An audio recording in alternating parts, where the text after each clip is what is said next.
Good afternoon, my name is Stephen Berry, I'm from the ACT Party. Thank you for coming out today. This government has cemented for itself a reputation of sneakiness and duplicitous application of smoke and mirror tactics as it heaps its socialist ideology upon New Zealanders. Normally I'd cynically just look at it as politics as normal. However, this is a party that campaigned on open and transparent government, and even going as far as to appoint a Minister of Open Government, which probably revealed a wee bit too much about them. But all that wide-eyed idealism is gone now. It was never going to survive coalition with Winston Peters, the notorious dark prince of the dark arts, who's made a successful career from dodging, misleading, attacking the media, Parliament and the New Zealand voter. When news the government was considering signing up to the UN for the UN Compact for Migration, we waited weeks to find out if we'd be signing up to it.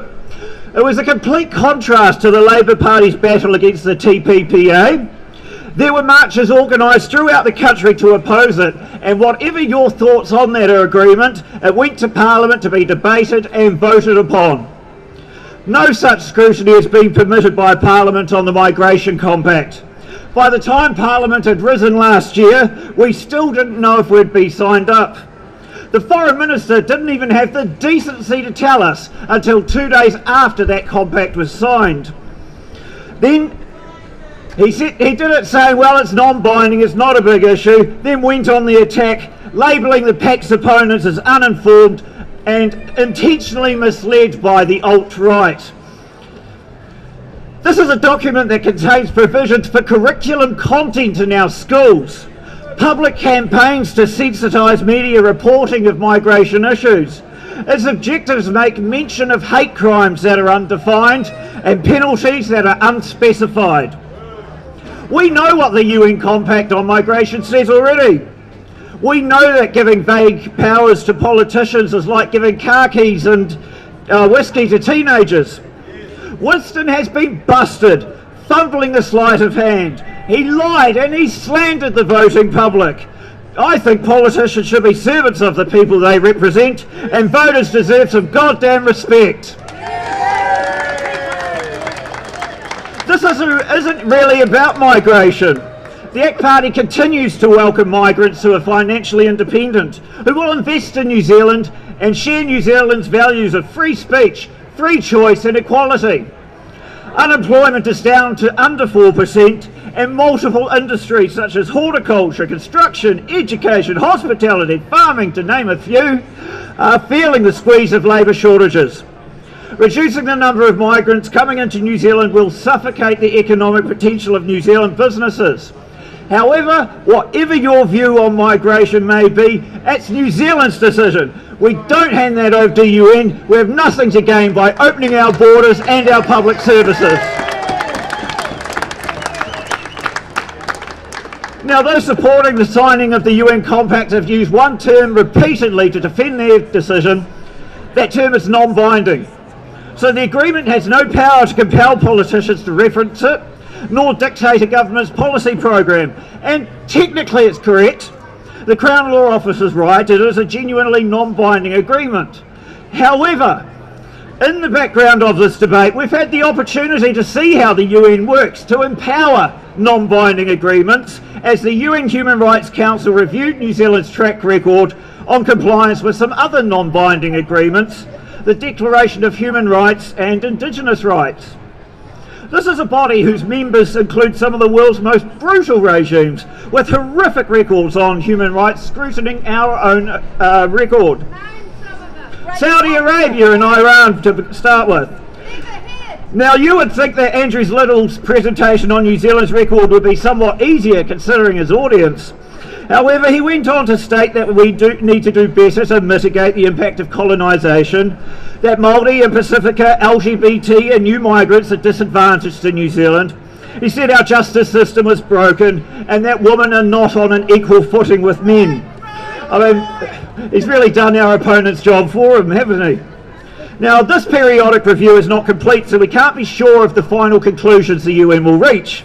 However, we can look back to the prior review held in 2014 when National was the government. The United Nations made 155 recommendations for New Zealand to improve on our compliance with that non-binding agreement, and our government accepted 121 of them. Our own Human Rights Commission is responsible for monitoring the government's progress, and it seems that New Zealand can be relied upon to fold to pressure from UN diplomats. So no matter how non-binding it is, the UN will continue to apply pressure, making sure we implement that agreement. Now, freedom of speech is absolutely fundamental to maintaining a free, liberal democracy and guaranteeing our individual liberties.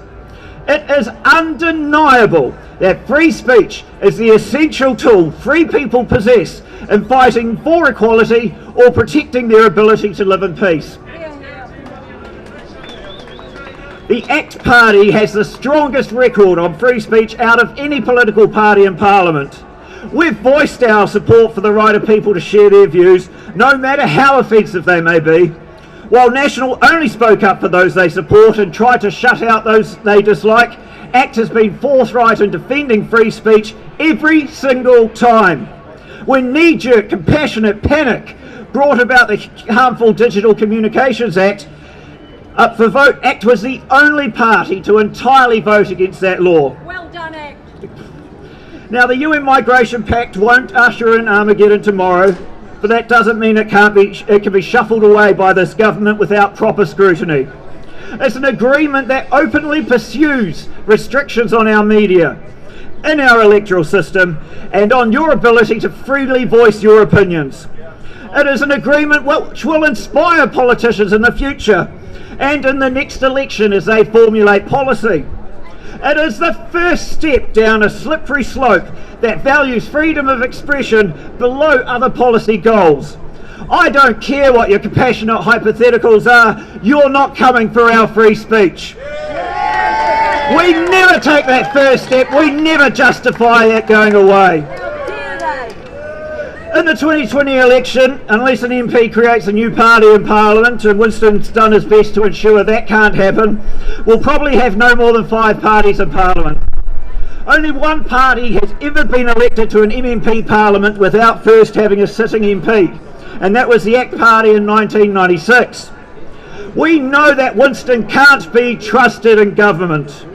We know that National thinks the principal is someone who runs a school, expands more Labour policies than it reverses, and has voted in favour of several government bills this year which will worsen welfare dependency.